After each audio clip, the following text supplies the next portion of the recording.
What's up YouTube? This is Corzy with another vid for you for GamingLegit. I make COD 6 and Halo 3 vids, but this time it's a Halo 3 free-for-all match. And I played against a bunch of people that aren't necessarily very good at this game, but nevertheless I did pull out a perfection. Spoiler alert. But initially when I first start off on the map, the first thing I do is locate a battle rifle, especially if I'm going to be spawning with an assault rifle. It's devastating weapon, and you know, it's the 4-shot weapon. It kills people faster than any other weapon in this game usually. The assault rifle arguably kills people pretty fast from a close distance, but I'm better off locating a battle rifle, and there's lots of them located in Construct. So if you don't get a BR's game on it, like a Team Slayer or Free For or whatever on Construct, don't freak out, don't get all pissed. It's actually probably going to work out better for you. Because there's a battle rifle right there, as you can see, located top gold. There's 2 battle rifles on the other side of the little pillars and the top purple lifts, and there's battle rifles down in the basement. So you have plenty of battle rifles to get a hold of. And also the advantage of having a game that you don't spawn with a battle rifle is a lot of the time you'll, and especially a free-for-all, guys are searching around for the battle rifles, and as long as you have one, you have an advantage on those guys that are looking around with assault rifles.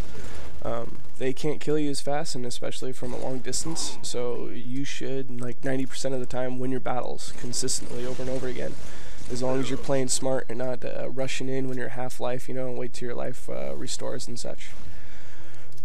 Nobody picked up the sniper, even though I spawned on the basement of the map, which is kind of weird. So I totally take advantage of that and jump over the island and picked up the sniper. And for situations like that, like across the map, I could pick up an easy double kill, and that'll set me apart really fast from the other people in this game. As you can see right there, a guy walking around with the missile pod. So I mean, that's a clear sign that the guy's tactics are a little bit screwed up. You don't pick up those guns. They slow you down considerably, and you're a lot easier a 4-shot. They're not as effective. I think they kind of put them up on the game to be a decoy. Kind of to test your wit in this game, so don't pick those up. Right here, I'm using my radar quite a bit too.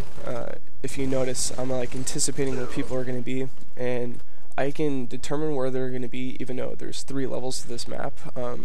And the radar, you know, gives you a flat, linear, kind of basic, general red dot on the map. You don't know what level they're at, and so intuitively I figured out by just simply knowing the map.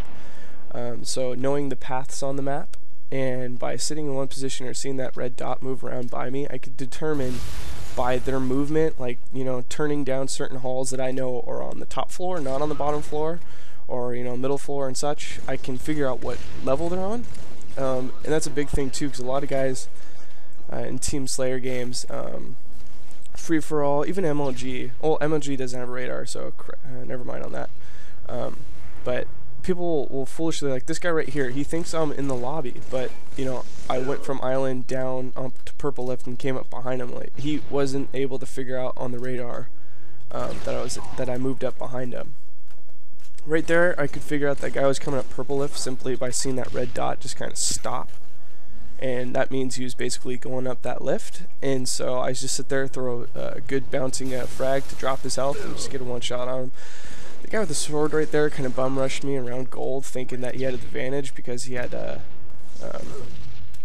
sword, but I know there's an energy drain there, and I knew I threw a couple nades, so I knew he was 1-shot. So as soon as he turned the corner, he was actually at more of a disadvantage than I was.